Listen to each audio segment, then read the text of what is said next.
trabalho do professor Cristiano sobre o tema Filosofia Clássica. E o que é a filosofia clássica?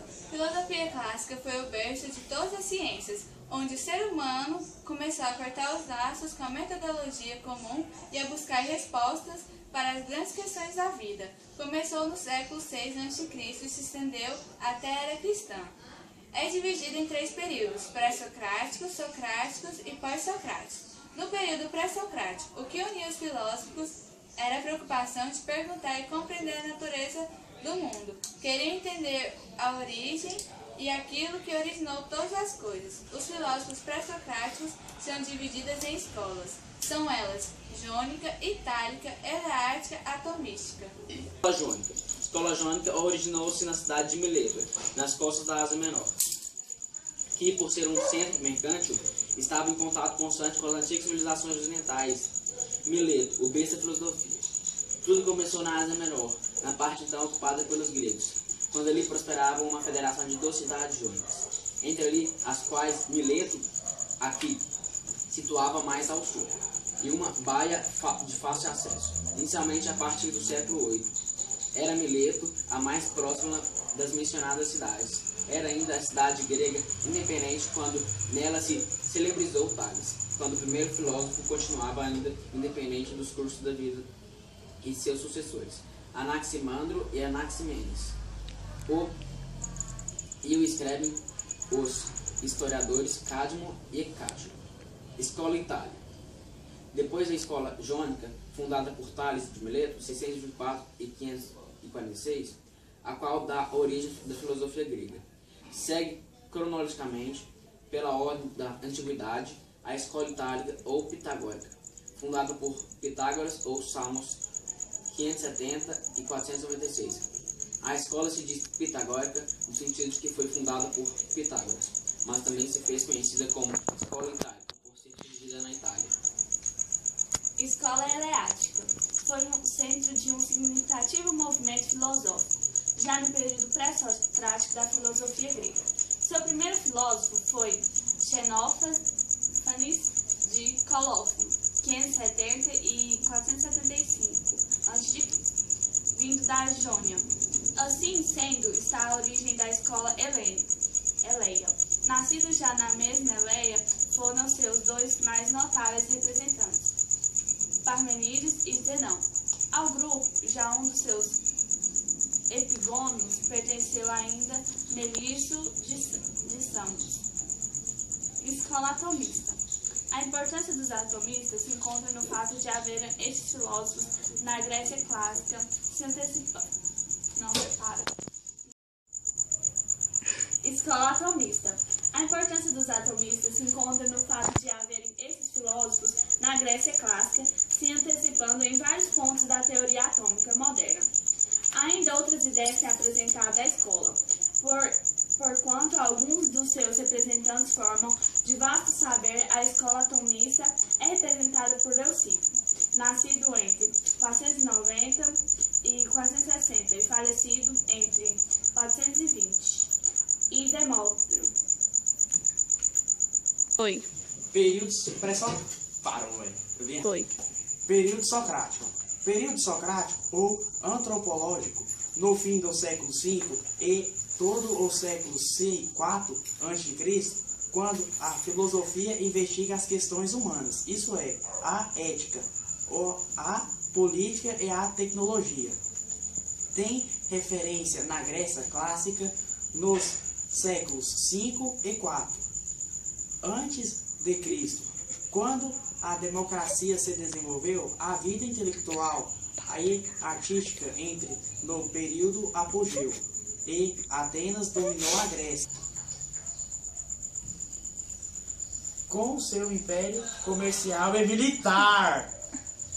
Os séculos V e IV a.C., na Grécia antiga, foram de grande desenvolvimento cultural e científico.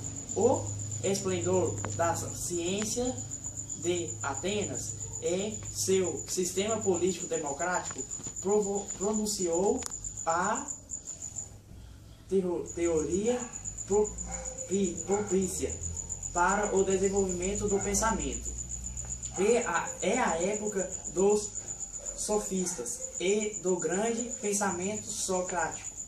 Os socráticos, entre eles Gorgias, Leônidas e Abera, defendiam-se uma educação cujo objetivo máximo seria a formação de um cidadão pleno, preparando-o para atuar politicamente para o crescimento da cidade. Dentro dessas propriedades pedagógicas, os jovens desenvolveram ser preparados para falar bem, pensar e manifestar suas qualidades artísticas. Sócrates começava a pensar e refletir sobre o homem, buscando entender o funcionamento do universo dentro de um conceito científico. Para ele, a verdade está ligada ao bem moral do ser humano. Ele não deixou textos ou outros documentos. Nessa forma, só podemos conhecer as ideias de Sócrates através dos relatos deixados por Platão.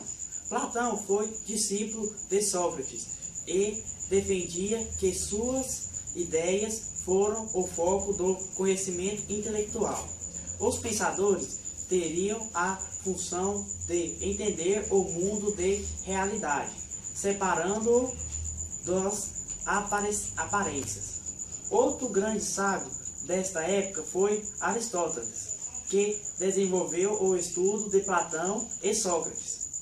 Foi Aristóteles que desenvolveu a lógica dedútica clássica como forma de chegar ao conhecimento científico. A sistematização e os modelos devem ser desenvolvidos para se chegar ao conhecimento predominante, partindo sempre dos conceitos gerais para os aspectos físicos. O período helenístico foi o último período da filosofia grega antiga, marcado pela expansão do pensamento ocidental para diversas regiões da Europa. Nesse período, as cidades gregas não mais existiam como centros políticos, pois os filósofos acreditavam que o mundo em si representava as cidades, que eles eram cidadãos do mundo, também conhecido como filosofia cosmopolita. Esse período desprezava as fronteiras geográficas impostas pelas sociedades com o intuito de expandir o pensamento filosófico. Acreditava que, apesar das fronteiras, os seres humanos eram todos componentes de uma única nação, estado ou não em territórios geográficos diferentes. Nesse período, ficava conhecido 4 sistemas filosóficos que influenciavam o pensamento cristão durante muitos séculos: o estoicismo e epicurismo, o cienticismo e neoplatonismo, a miscigenação entre as culturas ocidental e oriental fez com que a filosofia fosse acrescida com aspectos místicos e religiosos. Científico, de acordo com os pensadores céticos, a dúvida deve estar sempre presente, pois o ser humano não consegue conhecer nada de forma exata e segura. Ao eliminar o dogmatismo e suspender as crenças, o ceticismo anula igualmente a noção de bem e mal, e junto com ela todas as posições, a posição denudado o caráter relativo. Exemplo: esquerda e direita em relação a quê? Epicurismo. Os epicuristas e seguidores do pensador Epicuro defendiam que o bem era originário de prática da virtude. O corpo e a alma não deveriam sofrer para chegar ao prazer. Epicuro representam um esforço para libertar a alma humana de equívocos ou de crenças sem fundamentos. A filosofia, para Epicuro, deveria servir ao homem como instrumento de libertação e como via de acesso à verdadeira felicidade. A felicidade consiste na serenidade de espírito, fruto da consciência do que o homem que compete conseguiu dormir de si mesmo.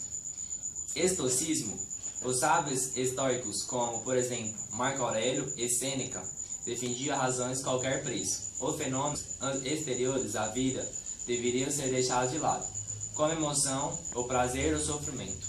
O estoicismo grego propõe uma imagem do universo seguindo a qual tudo que corpóreo é semelhante ao ser vivo, no qual existia um sopro vital, alma pneuma, cuja tensão explicaria a junção e interdependência das partes. No seu conjunto, o universo seria igualmente um corpo vivo, provido de um sopro ígneo, sua alma, que retraria as partes e garantia a coesão de tudo. Essa alma é identificada por Zenão como razão, e assim o mundo seria inteiramente racional. A razão universal Logos, que tudo penetra e comanda, tende a eliminar todo tipo de irracionalidade, tanto na natureza quanto na conduta humana. Não havendo lugar no universo para o acaso, a desordem, neoplatonismo e neoplatonismo constituem a mais perfeita manifestação de sincretismo religioso, fusão entre duas ou mais crenças.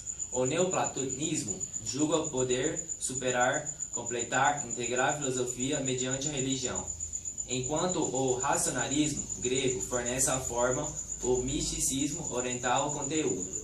Teve em Plotino, 204 a 270, seu principal representante para o neoplatonismo. Todos os seres resultariam de sucessivas emanações de do divino, transcendente e inefável, atingindo apenas pelo êxtase completativo transe, que é superior à filosofia.